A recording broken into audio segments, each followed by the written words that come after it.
you're interested in. They've all assured us that yes, they can field questions about whatever topics are on your mind with international students. What?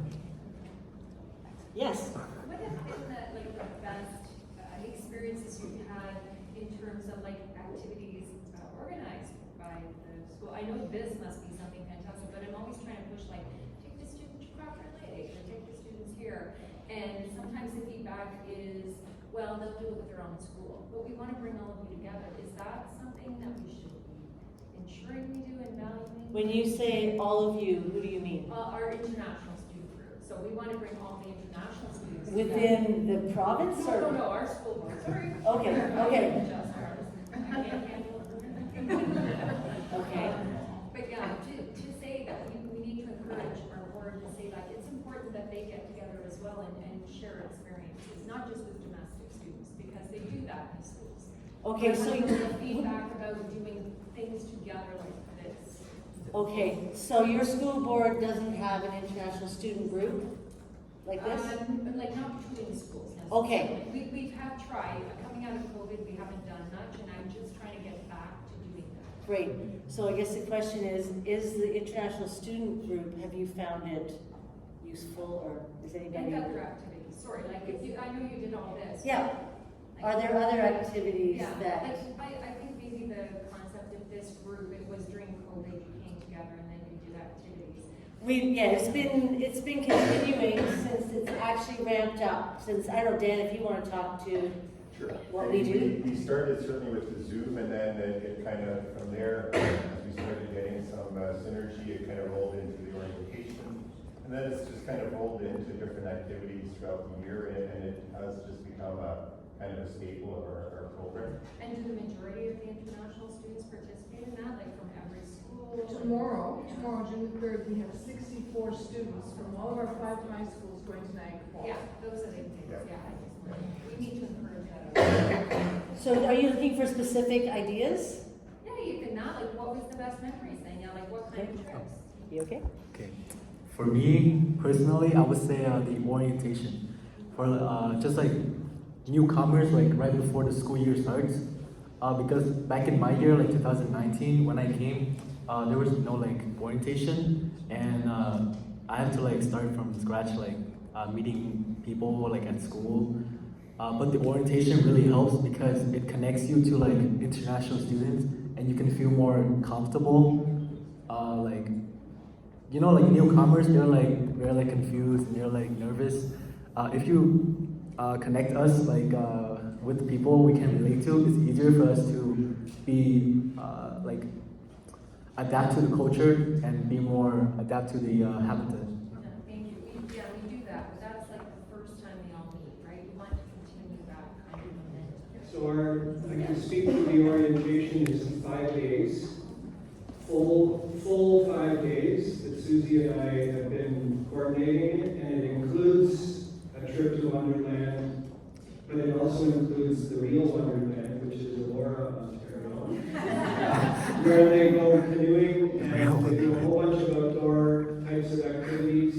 We do half a day or a full day on inclusion, which you would have seen some pictures of some differently abled people who were in the mix doing some drumming. We do t-shirt tie-dye, it's a full week. And once that week has passed, I'm collecting all of their email addresses, along with gathering email addresses of students in our board who are doing an international certificate program. So those would be domestic students as well as international students. And then through Margot, who's a guardian of many of the international students, plus the ICT students, plus anyone else who ever comes out to anything, I try to gather their information, and we invite them continually to events. Some of those events, some of the slides that went past, are in activities even outside of the board. So as an example, in August, there's a camp that I'm on the board of directors for, so it's called Camp Micah, and its theme is social justice. That's kind of my own. So a number of these folks have gone to that, Just as, by the way, if you're not doing anything this summer, here's something you can do. Or there's a local person who does a fish and chips on Friday night, and sometimes he needs helpers to load up the plates with the French fries, and he'll contact me and say, we need help. So then I'll send an email to that big list and see who would come out. So these are sometimes they're unconventional and outside of the board, but it seems to be of interest Yeah, that is really. and sometimes it's just a Saturday going for a bike ride. This is our first outing. So that was our last picture that I picked, but it was the first one.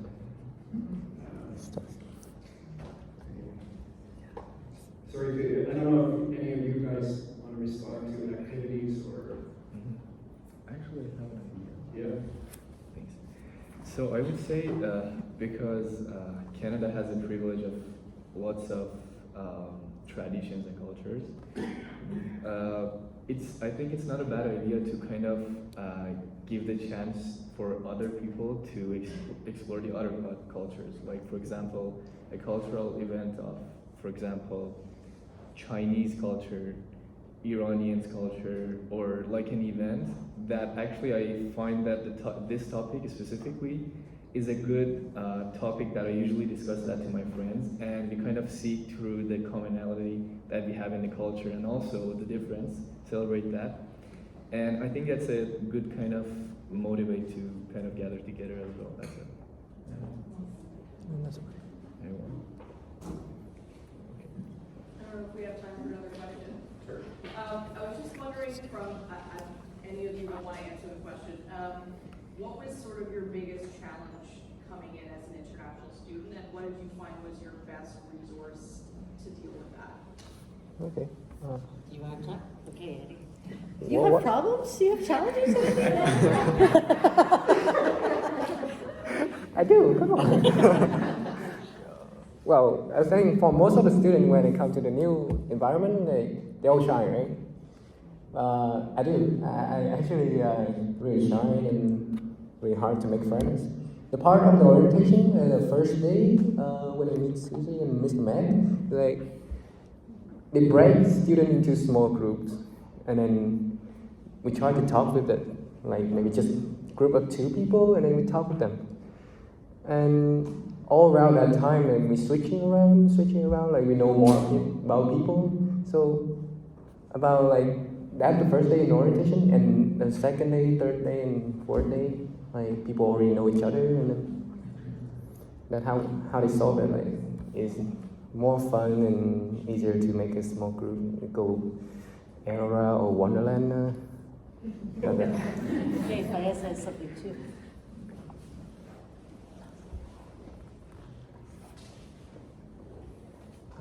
I think we have many challenges as a newcomer, especially. One of the biggest challenges is living without your parents. It's the best and the worst thing at the same time. No! It is the best! My biggest resources was my roommates and my homestay as well. They were very welcoming, and my roommates are very nice. They were like my first friends in Canada, and they really helped me, took me to different places, and showed me how public transit works and other like important stuff that I would need regularly. And the orientation also helps the most, I think. Just feeling welcomed is a big necessity for us, I think. And the orientation is the best thing for us. Yeah, so continuing with my 2 friends just talked about, I find like the common point they mentioned is that the international student group and the orientation. So I feel like the biggest challenge when I got here is to push myself to talk with other people to make friends, just like them. But at the orientation or at the activities the international student group organized, I am with those people who came from the same starting point with me, English is their second language, and I know that, and it's my second language as well. So I feel comfortable of speaking with them, or even just try to express the idea I have, because I know they would respect me, they would understand me. Even though sometimes I was not using the right words or right grammar, I did not have any pressure of speaking or doing anything there. And it's really a good opportunity for us to gather together and be with together in a comfortable space, and then to grow together, to develop together. Anybody else want to talk about campuses? Personally, the only challenge here I have is it's boring. Like, when you go hang out with friends, like, where do you go? Like, the mall? That's it. That's it. That's it. So, me and my friends, like, we come up with like a lot of like things to like do when we hang out, such as we go to like play pools, or we go play sports, or yeah. And I feel like the school board should like promote that. For example, like the newcomers, like they don't know like like where to go or like what to do. You should come up with like examples. For example, like there's like a field here, go play soccer there, or like there's like a place here to play to swim, or just do some outside activities, like make more friends like that. Thanks.